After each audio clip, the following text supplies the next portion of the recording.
Etnik Murut adalah kaum yang tinggal di pedalaman Sabah seperti Keningau, Kemahung, Persiangan dan Tenung.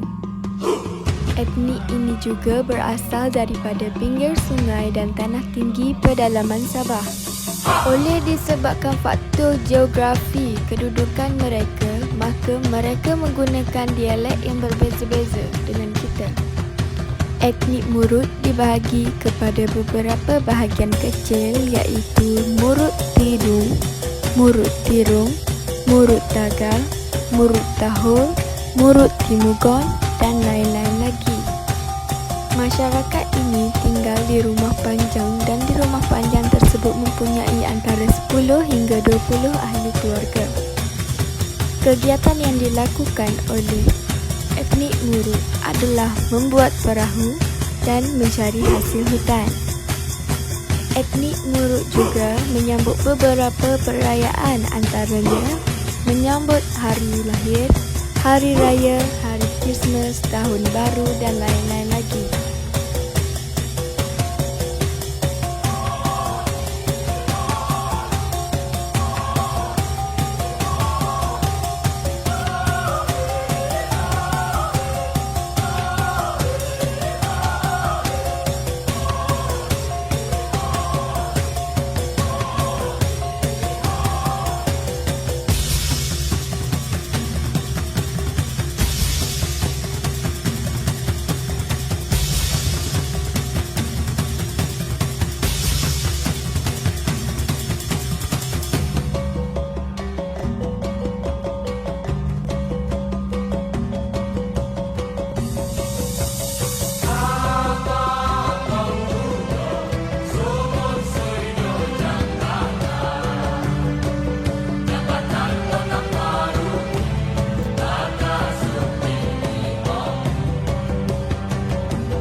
Mari kita belajar pakaian tradisi Murut mengikut sub-etnik masing-masing.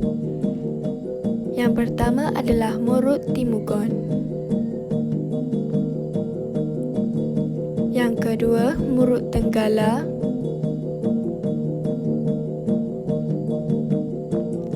Yang ketiga, Murut Paluan.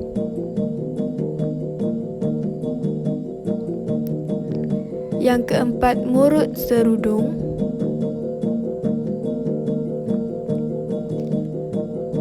Yang kelima, Murut Tagol. Yang keenam, Murut Kolor. Yang ketujuh, Murut Nabai. Yang ke-8, Murut Bokan. Yang ke-9, Murut Tenggara. Dan yang 10, Murut Pintar. Antara pakaiannya adalah topi sunatan, babaru puputul dan aba puputul. Ini adalah cara untuk membuat baju kulit kayu yang dipakai oleh kaum Murut. Aktiviti membuat baju dari kulit kayu merupakan salah satu cara masyarakat Murut menyediakan pakaian khususnya untuk kaum lelaki. Untuk tujuan penyediaan haruslah menggunakan pokok kayu yang berjenis berbutul. Selaput kayu akan dipotong dan ditebang mengikut ukuran yang diperlukan. Kulit kayu perlu diketuk untuk proses pengasingan dari batangnya. Kulit kayu perlu dibersihkan terlebih dahulu. Kulit kayu diketuk lagi sehingga melebar mengikut ukuran. Kulit kayu dijemur untuk dikeringkan selama 1 hingga 2 hari untuk menjadikannya halus dan nipis. Dan kulit kayu dibentuk seperti baju dan ditambahkan motif ataupun corak menggunakan kain berwarna merah mengelilingi hujung baju tersebut.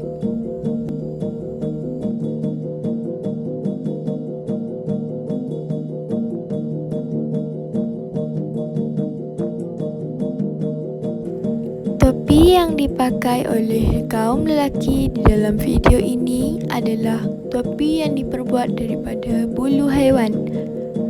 Haiwan yang dipilih untuk menggunakan bulunya adalah bulu burung tuku.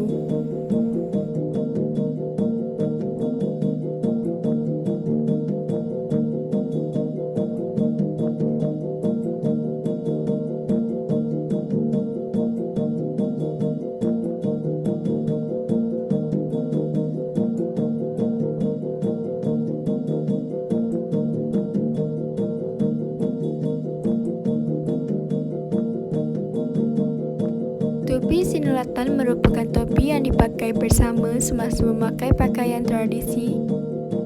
Penggunaan kulit haiwan dan kulit kayu juga merujuk kepada kehebatan si pemakai. Ini pula adalah baju untuk etnik perempuan iaitu Pinongkolo.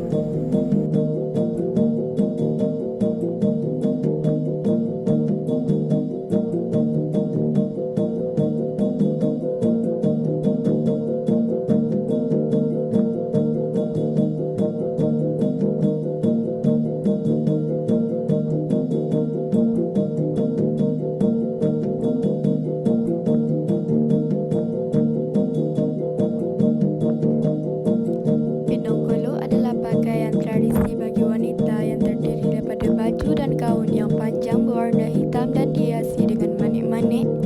Baju yang dihiasi itu dipanggil babaru linantian dan gaun tersebut pula betapi linantian.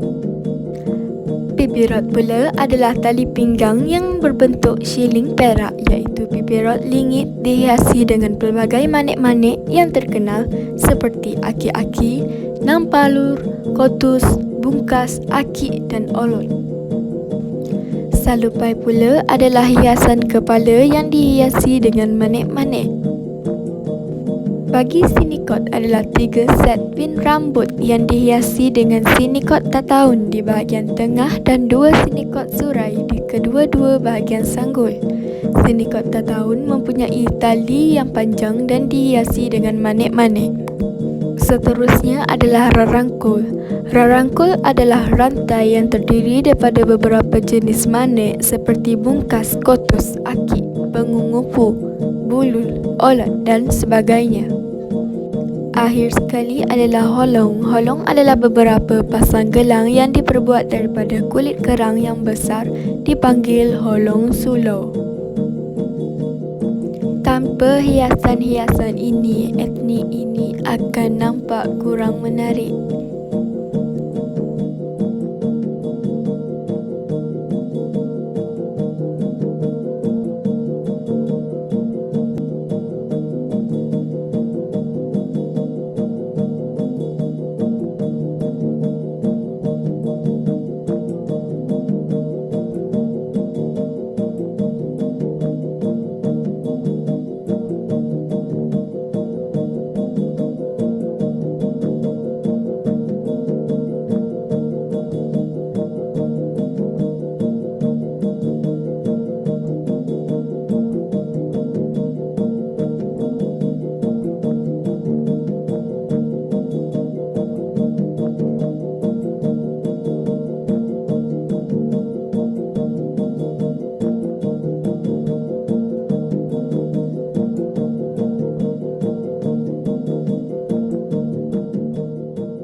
tinggi-tinggi si matahari. Cik Baba korek keledik. Mari tengok nyonya kita menari. Sungguh pun tua masih boleh gelik.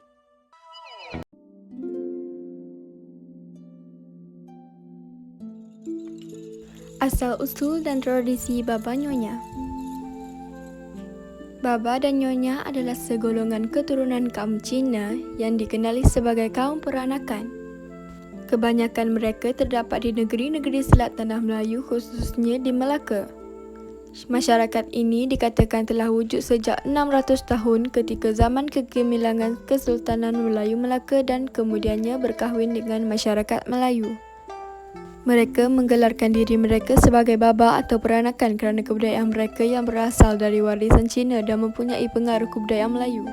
Kebanyakan masih mengekalkan agama tradisional Cina dan Buddha, namun telah ramai memeluk agama lain seperti Kristian. Di luar rumah Baba Nyonya biasanya digantung funsai dan lantern yang bernilai puluhan ribu ringgit. Mereka menganggap funsai tersebut adalah membawa tuah ke dalam rumah. Lantai rumah Baba Nyonya selalunya diperbuat daripada unit marble yang memberi kesan sejuk dan menyenangkan. Setiap ukiran di rumah Baba Nyonya mempunyai maksud tersendiri. Seperti bentuk kelawar yang melambangkan kebahagiaan, bunga melambangkan kecantikan dan rusa sebagai lambang kekayaan. Namun hajat lagi tak sampai, aduhai laba-laba belum sampai. Jom kita jom berencana. Tunggu dulu, jangan ganggu bujang dara nak berdua. Oi, nak berdua. Andai rempah tak berlada, bagai kopi tak bergula. Belum puas lagi bang, Belum jamu berdendam. Etnik ini juga bagi pakaian lelaki menggunakan samfu dan berkasut kulit. Namun bagi pakaian perempuan pula adalah baju kebaya, sarung batik dan kerongsang. Trilalilala baba, trilalilala nyonya, untuk lapisan si bunga ramping. Trilalilala baba, trilalilala nyonya, hatiku bimbang hanya tak sampai. Malam ini malam gembira, berjumpa tuan-puan tua dan muda, besar di hati sebagi syurga, marilah kita bersukaria. Trilalilala baba, trilalilala nyonya, untuk lapisan si bunga ramping. Trilalilala baba, trilalilala nyonya, hatiku bimbang hanya tak sampai. Malam ini malam gembira, berjumpa tuan-puan tua dan muda, besar di hati sebagi syurga, marilah kita bersukaria. Trilalilala baba, trilalilala nyonya, pucuk lapisan si bunga ramping. Trilalilala baba, trilalilala nyonya, hatiku bimbang hanya tak sampai. Buah pau lepas dicarang, dipetik oleh si budak lah budak. Dari jauh tuan-puan datang, terima kasih sebanyak-banyak. Trilalilala baba, trilalilala nyonya, pucuk lapisan si bunga ramping. Trilalilala baba, trilalilala nyonya, hatiku bimbang hanya tak sampai.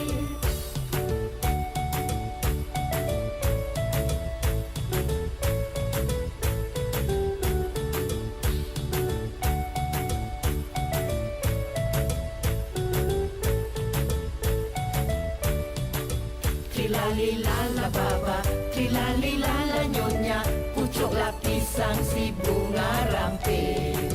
Trilalilala baba, trilalilala nyonya, hatiku bimbang hanya tak sampai. Trilalilala baba, trilalilala nyonya, pucuk lapisan si bunga ramping. Trilalilala baba, trilalilala nyonya, Hatiku bimbang hanya tak sampai. Hatiku bimbang hanya tak sampai. Hatiku bimbang hanya tak sampai.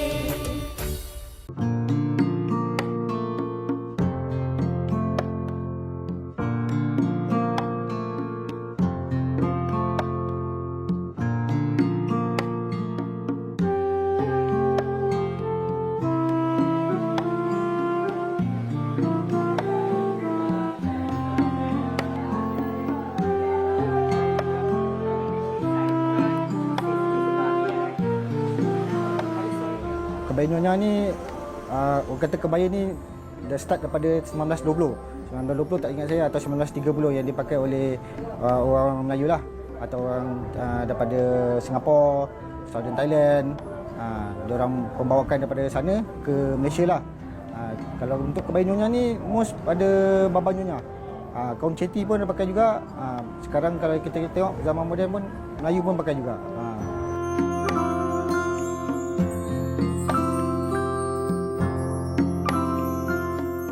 Kena tahu design dia. So kita, macam saya sebagai designer, saya akan lukis lah. Saya lukis dulu pada kertas minyak. So kita akan hantar pada kita punya staff untuk lukis pada material dan dia akan jahit. Dia akan sulam. Okay, kalau macam ikut macam ni, ni adalah sulam tangan atau sulam ayat lah. Orang panggil sulam goyang. Okay, yang ni ambil masa dalam 8 bulan untuk satu keping. Okay, ikutkan kalau dia ada jenis-jenis sulam mengikut tempo masa yang dibuat. Kalau macam ni memang ambil masa 8 bulan. Kalau kita tengok ni simple saja, kita ambil masa dalam 2 bulan atau 3 bulan. Paling lama kita ambil 3 bulan lah. Kalau untuk design tu pun ambil masa dalam 3-4 bulan jugalah. Macam saya pun melukis pun kita ambil masa dalam 2 minggu. 2 minggu atau sebulan.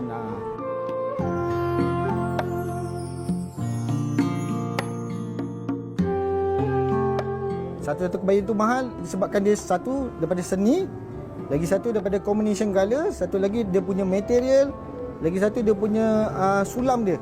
Cara sulam dia ambil masa. Tu yang paling mahal sebenarnya. Range yang untuk sulam. Untuk sulam harga dia dalam 100, 100.5 tu yang paling biasalah. Untuk harga yang paling range paling mahal, kita pernah jual 4,500 ke atas. Itu yang paling mahal dan mengambil masa. Sulaman dia ambil masa dalam 7 hingga 8 bulan lah. Setahun pun ada juga.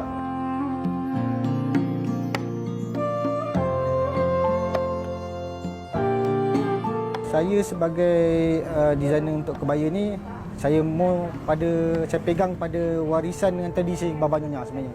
Untuk kita ubah suai suatu tradisi tu tak sepatutnya lah. Itu terpulang kepada designer lain, tapi bagi saya pegang tradisi dan cuma ubah suai tu cuma pada design dan reka bentuk kebaya saja. Contohnya yang sekarang saya buat kebaya labu, baba Nyonya punya kebaya labu dan short sleeve. Itu saja, tak ada lebih daripada itu lah. Mewarisi perniagaan arwah nenek, dan saya adalah third generation. Satu lagi disebabkan kita jaga warisan kita sebenarnya. Satu warisan yang orang kata tak boleh luput lah.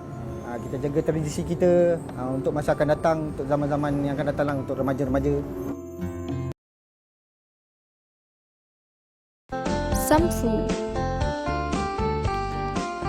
Samfu membawa maksud baju dan seluar dalam dialek Cantonese. Samfu juga adalah baju yang longgar, berbelah di depan dan berkolor tinggi serta dipakai bersama seluar longgar.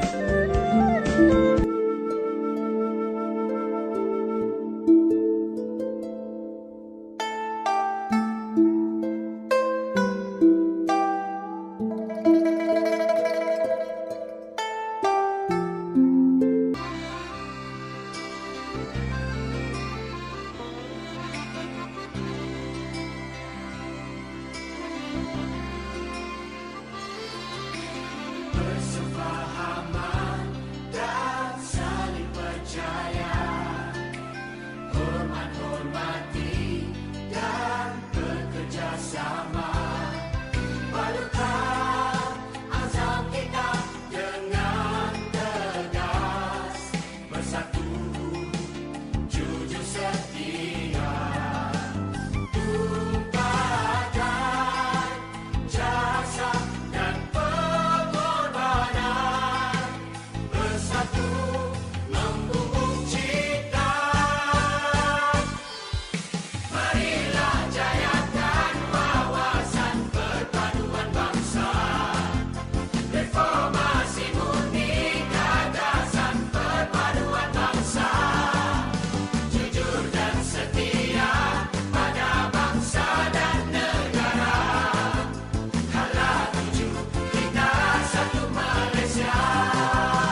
Bersempena bulan kemerdekaan, kami mengucapkan Selamat Hari Merdeka.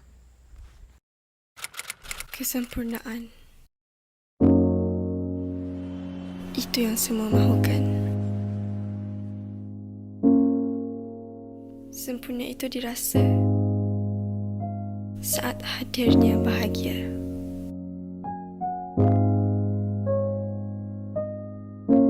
Bahagia itu apabila menghargai,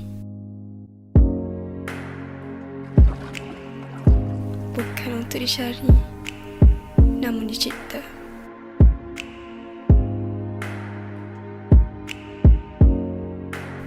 Dalam setiap bahagia, ada kisah yang terlakar. Bermula dari mereka yang dahulunya menitiskan air mata.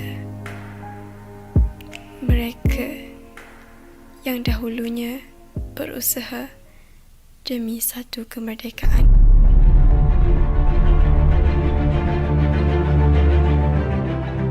Mustahil untuk kita hanya bersiakan.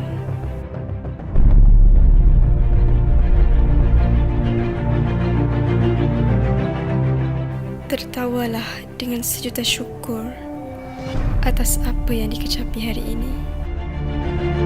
Kerana hari esok masih misteri.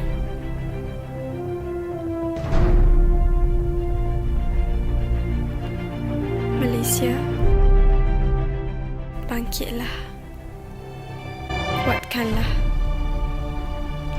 demi mereka yang pernah mencipta bahagia.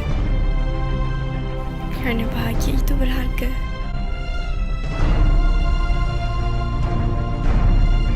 Teruskan mempertahankan apa yang ada. Perjuangkan untuk mereka yang akan dilahirkan. Perjuangkan demi mereka yang kita tinggal bersama. Kerana kita sehati, sejiwa. Satu Malaysia. Walau berlainan agama dan bangsa, kita harus berpegang pada tangan yang sama. Kerana kita berada di bawah langit yang serupa. Satu Malaysia. Merdeka! Merdeka! Merdeka!